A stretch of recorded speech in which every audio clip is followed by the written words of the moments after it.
I combine my passion for mental health, burnout prevention, and resilience from a deeply personal place.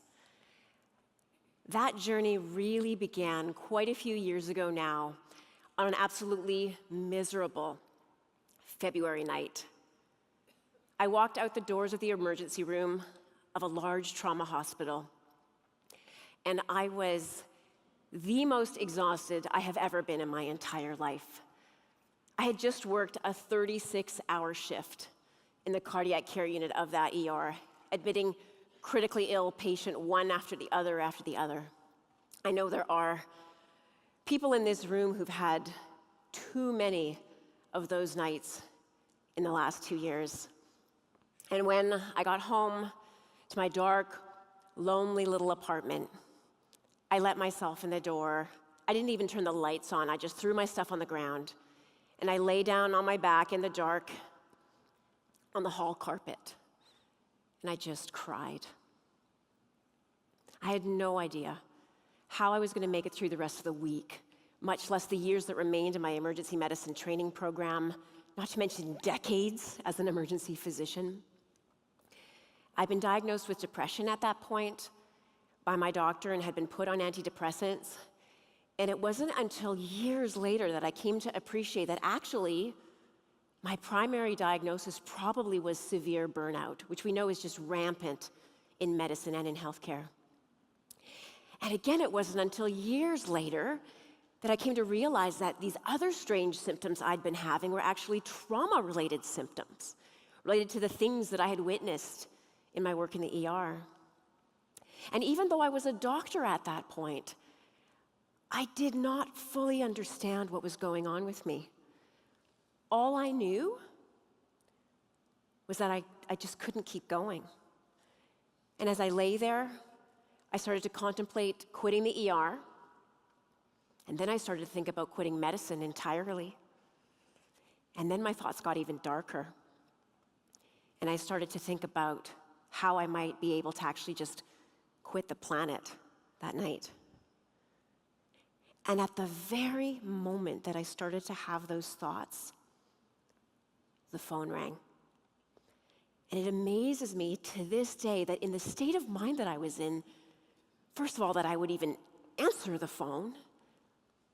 And also, this predated my iPhone being surgically attached to my body. So I had one of those phones that some of you might remember. It had a really, really long cord and plugged into the wall. And remember, it was dark. But I somehow got to the phone before it stopped ringing. And when I picked it up, it was someone who had never called me before. Her name is Karen. And as far as I know, she's still an attending physician at that very same ER. But at the time, she was one of the chief emergency medicine residents. And the more that I learn about leadership, the more that I appreciate what a brilliant natural leader Karen was.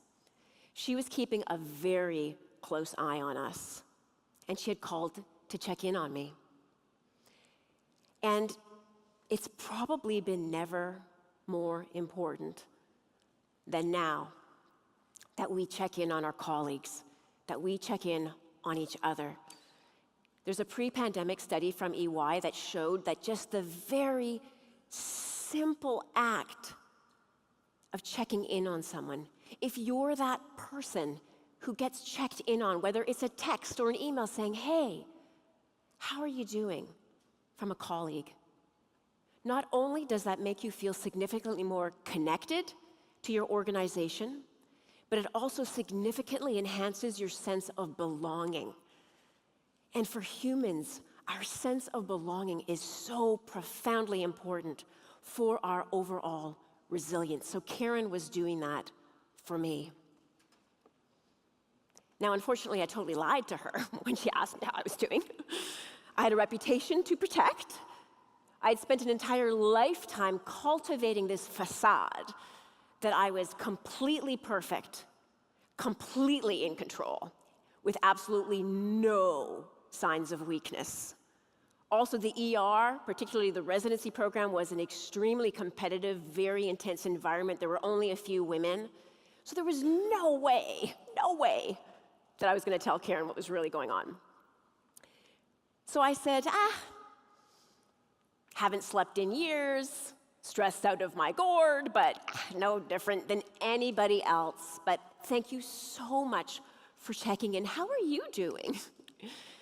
And Karen, again in her brilliance, she just kept really kindly, gently talking to me, asking me about different things. And eventually she shared that the resident who I had heard of, who had taken her life a few years prior, Karen told me that that had happened when that resident was in her cardiac care unit rotation in her second year of the program, exactly where I was.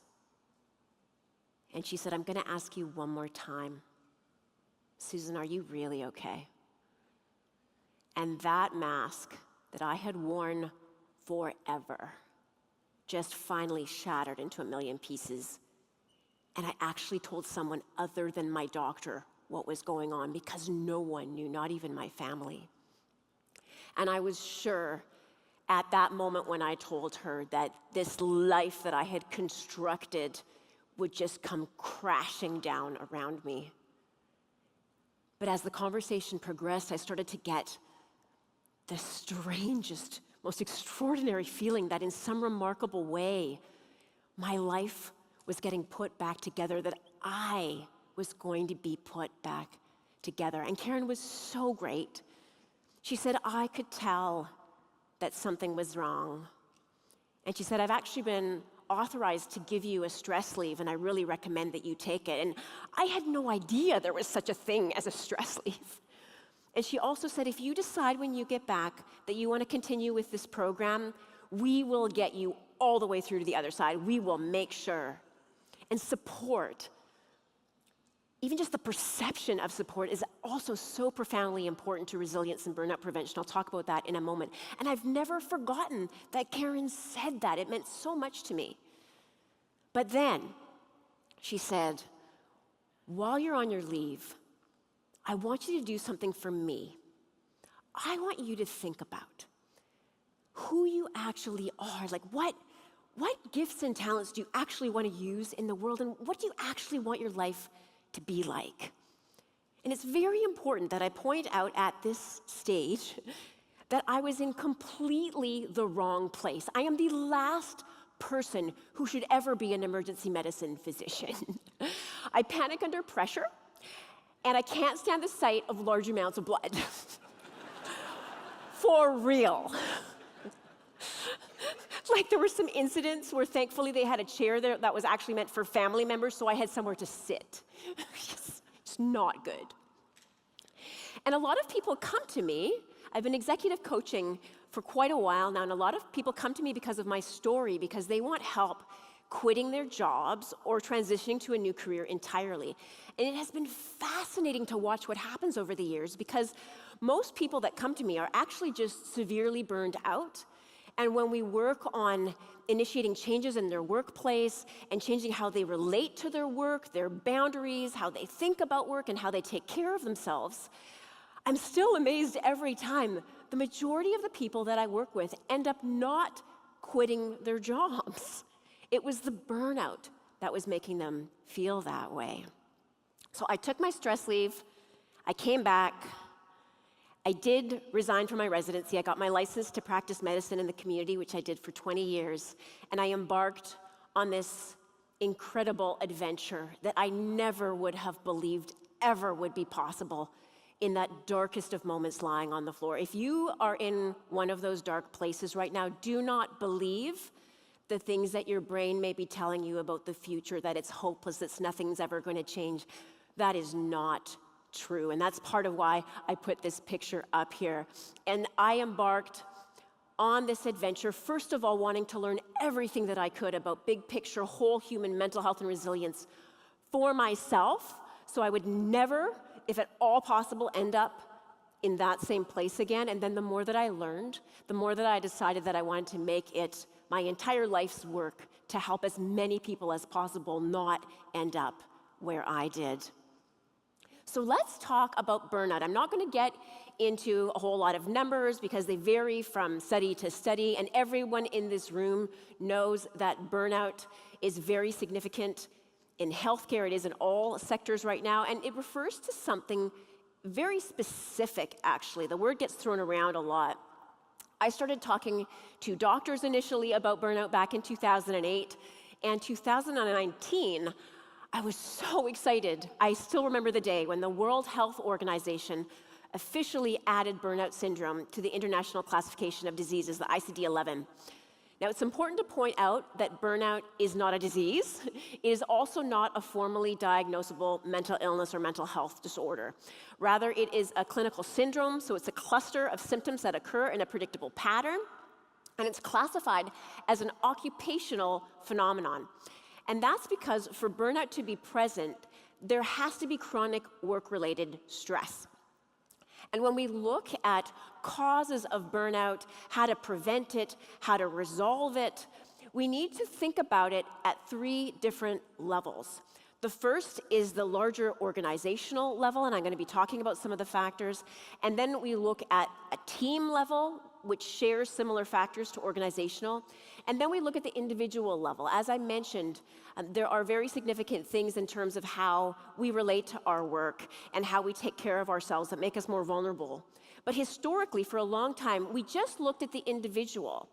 And we focused, we being sort of the society at large and organizations, focused on well-being support for the workforce, which is still really, really important.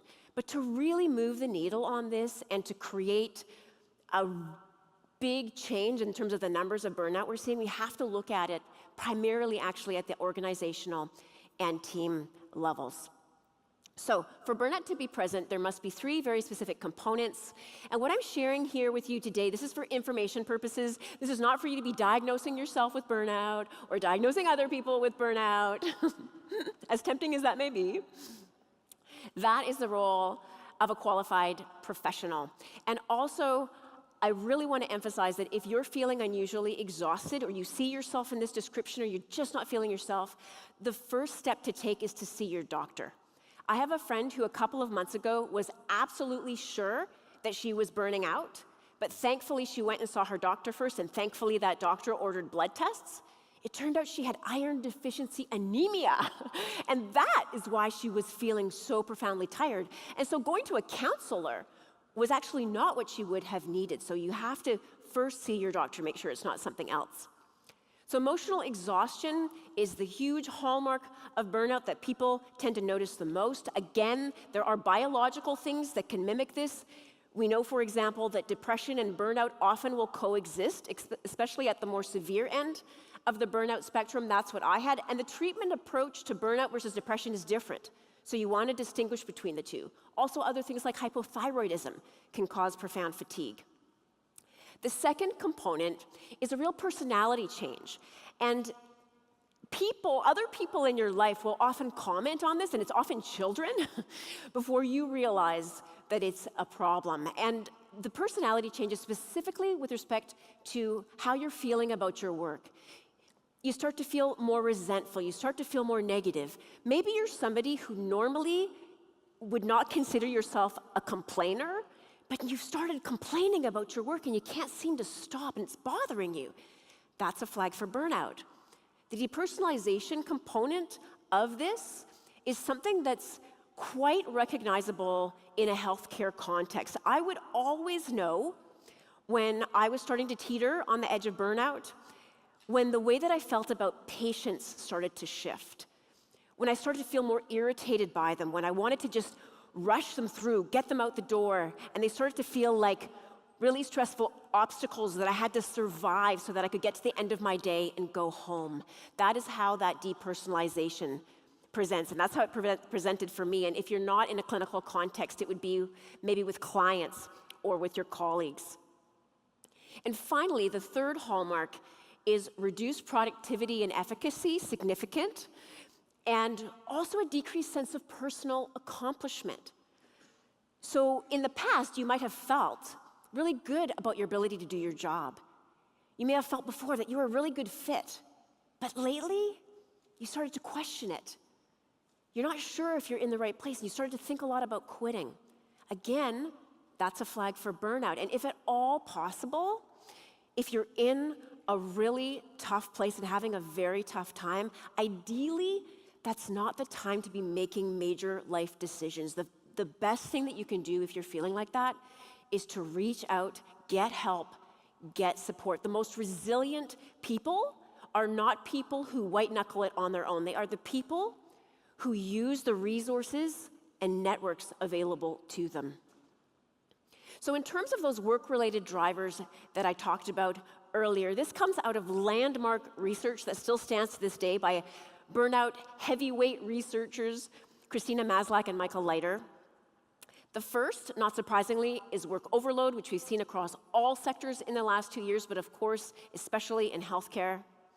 Now, the second one people aren't always that aware of, and that's the fact that when we lose control, or when we feel we don't have control over our work circumstances and how we do our work, that is really stressful for us as humans. The more control we feel we have, the more resilient we are.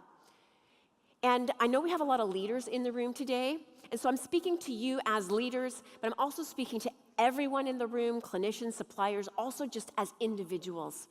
So for yourself, I encourage you to identify where in your work could you take back some control? Maybe through your schedule, or maybe through how you approach your work. It's important to get creative and think about this and tell your leaders about this. And same thing if you are a leader. Ask what people need. In this time in history, it is absolutely critical, and especially in healthcare, that we have a two-way conversation, that the workforce has continual opportunities to give feedback and to share what they need, what would help. They are typically the biggest experts on that. And also, insufficient rewards are a big risk factor for burnout. When we hear the word rewards, we often think finances, but actually, the thing that makes people most vulnerable is if they don't feel recognized and appreciated for their work. That is actually one of the major factors that's driving the Great Resignation. And what I love about this piece of information is that it's actually one of the simplest things to turn on its head and to do the opposite.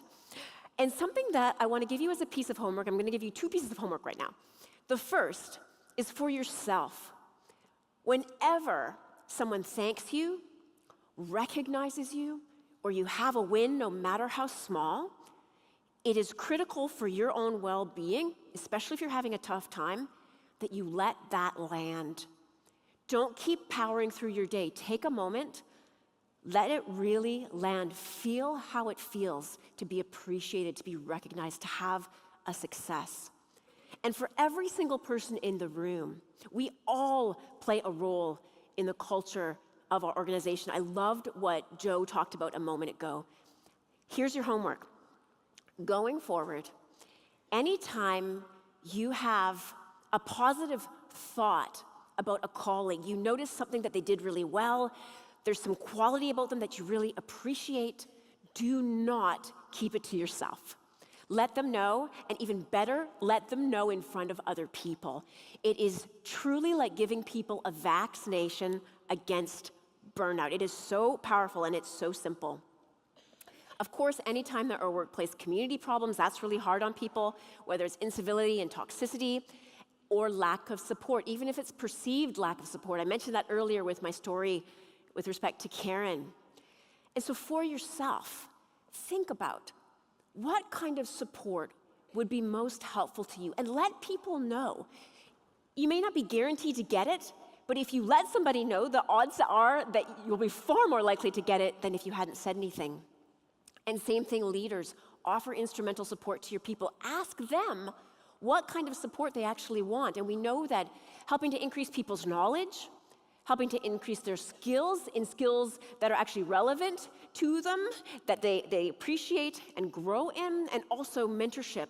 These things are powerfully protective against burnout.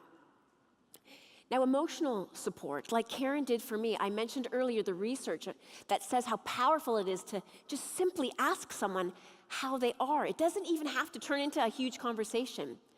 And also, vulnerability is so important. And of course, you want to do this within your own comfort level, and within your own context that you understand. So it's a very personal decision, but it's a real gift to other people to share how you are, especially if you're having a tough time. And we know for leaders that if you're vulnerable and real and humble, people will be much more loyal to you, and they'll also be more likely to stay in their jobs.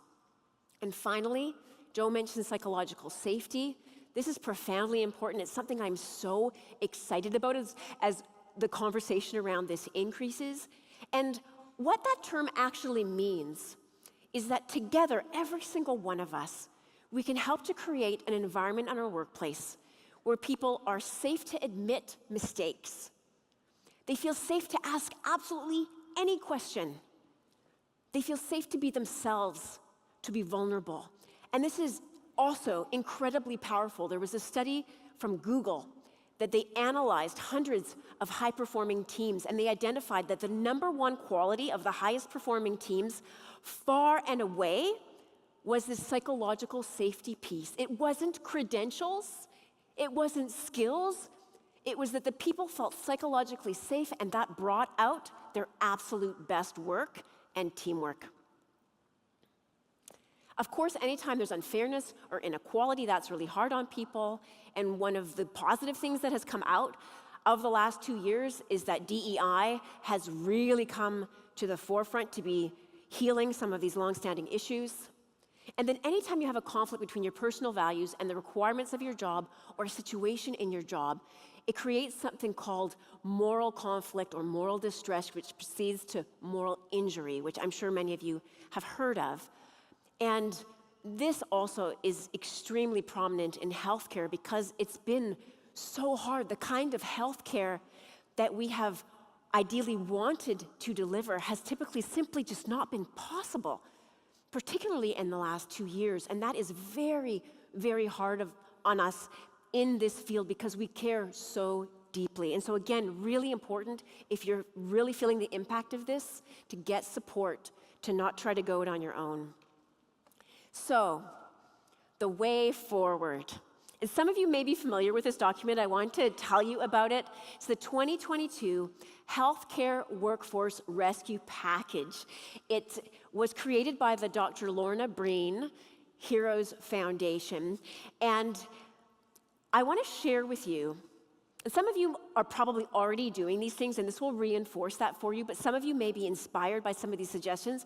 These are extremely highly evidence-based actions, 5 of them, that leaders can take right now. They're designed to be implemented really quickly, within 3 months, to support the healthcare workforce. And I have allinforhealthcare.org there. That's an associated organization, and they have, if you go to their website, there's a webinar there with some of the experts that put together this package, and it's just a fantastic discussion about really specific ways you can implement this in your organizations. But I want to share some of the highlights. So this was an expert group together with the National Academy of Medicine, and I want to emphasize that this isn't just for leaders. The changes that I'm really excited about that are going to be coming in healthcare, every single one of us here, every single one, has a role to play. And so you will see yourself likely in some of these points. So the first is we need to adjust expectations. These are non-normal times. We need to think about policies and standards and ways of doing things. And we need to ask the workforce, what are some of the things that are in place that just aren't working, that make your jobs harder, that you would be so happy if we took away? We want to give that flexibility and autonomy to clinicians and all staff. That's that control piece I mentioned. Also, forgive me, I did not come up with this headline, this bullet point, but we need to get rid of the stupid stuff. And bureaucratic tasks we've known for a long time in healthcare are the #1 driver of burnout.